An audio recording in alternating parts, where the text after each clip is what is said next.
adalah gembalaku, takkan kekurangan aku. Dia membaringkan aku di padang berumput hijau. Pagi, salam jumpa lagi dalam Sabda Siap Saji, Kamis 23 Mei 2024, hari biasa pekan ke-7.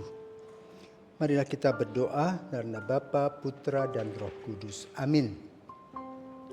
Allah Bapa, sumber kehidupan, penyertaan-Mu membawa kami senantiasa mempunyai pengharapan. Jauhkanlah kami dari belenggu harta duniawi dan tuntunlah kami untuk mengejar harta surgawi.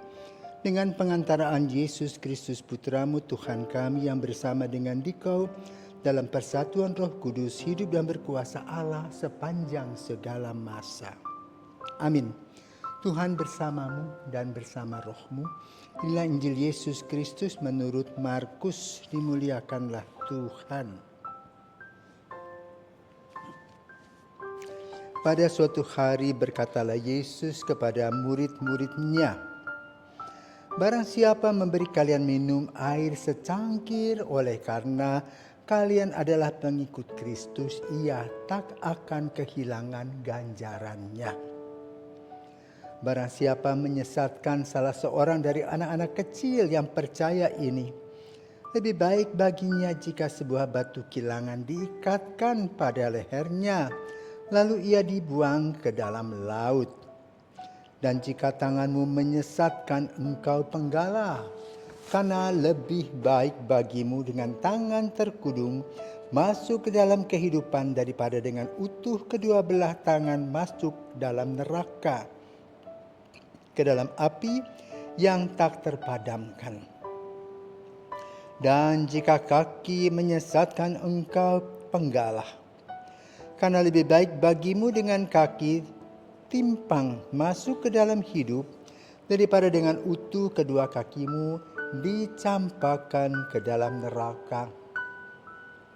Dan jika matamu menyesatkan engkau cungkilah, karena lebih baik bagimu masuk ke dalam kerajaan Allah dengan bermata satu daripada dengan bermata dua dicampakkan ke dalam neraka, di mana ulat-ulat bangkai tidak mati dan api tak pernah padam. Sebab setiap orang akan digarami dengan api. Garam itu memang baik, tetapi jika garam menjadi hambar, dengan apakah kalian akan mengasinkannya? Hendaklah kalian selalu mempunyai garam dalam dirimu, dan selalu hidup berdamai seorang dengan yang lain. Demikianlah sabda Tuhan. Terpujilah Kristus. Saudara-saudaraku yang terkasih, selamat pagi.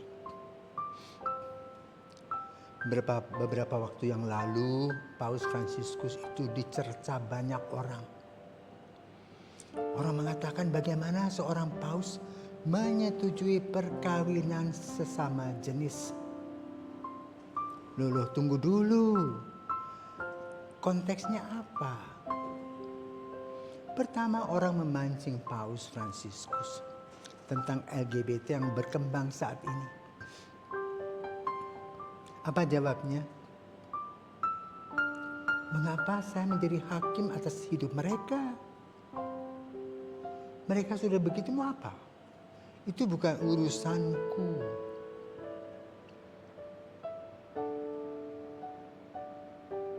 Lalu kemudian yang kedua, bagaimana dengan perkawinan sesama jenis itu?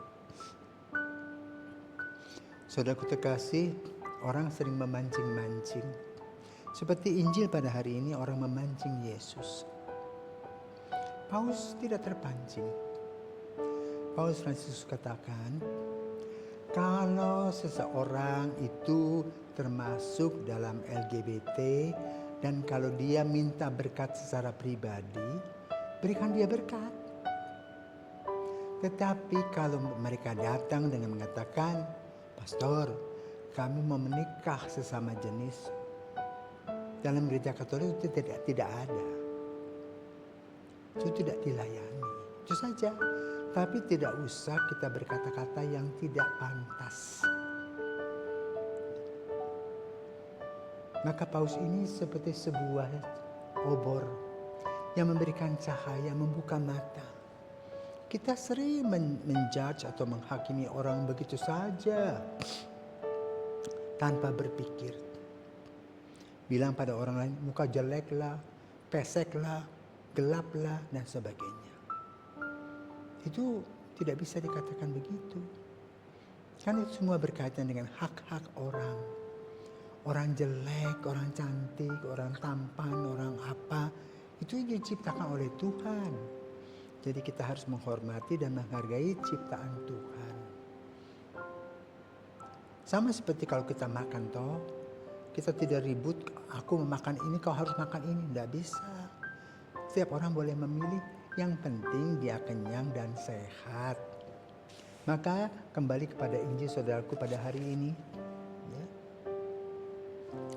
Barang siapa memberi kalian minum air secangkir oleh karena kalian adalah pengikut Kristus, ia tak akan kehilangan ganjarannya. Artinya diberkati.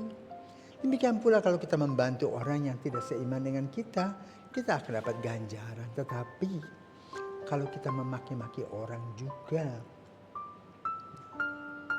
biarpun berbeda ini ataupun sama, itu maki-maki artinya tidak pantas. Kita menghakimi orang, kita bukan seorang hakim. Ya. Sekarang apa yang perlu untuk kita lihat diri sendiri, bercermin. Apakah yang kita lakukan itu baik? Apakah yang kita buat itu membanggakan orang? Itu yang perlu diperhatikan seorang Kristiani. Kita harus hidup seperti garam tadi, yang memberikan asin. Jangan dikatakan, waduh garam sudah habis asinnya. Artinya nama kita cemar karena perbuatan, pikiran dan perkataan kita. Maka sia-sialah kita menjadi seorang Kristiani. Karena itu kita harus menjadi saksi Kristus dimanapun kita berada dengan cara kita. Bukan menjadi orang yang besar, tetapi melalui hal-hal kecil sebagai saksi Kristus. Contohnya apa? Menyapa, selamat pagi.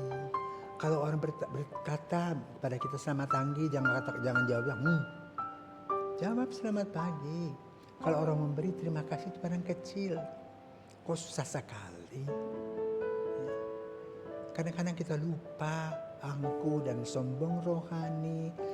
Kita sering merasa lebih hebat dari orang lain. Padahalnya itu kita kurang bermutu. Orang yang bermutu adalah orang yang berterima kasih kepada Tuhan.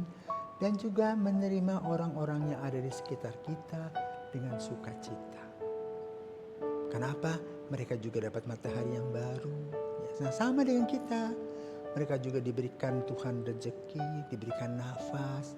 Mari kita nikmati bersama sebagai satu kesatuan Sang Pencipta. Sehingga hidup kita penuh dengan sukacita dan kita selalu memuji Tuhan dengan gembira. Selamat pagi, Tuhan memberkati.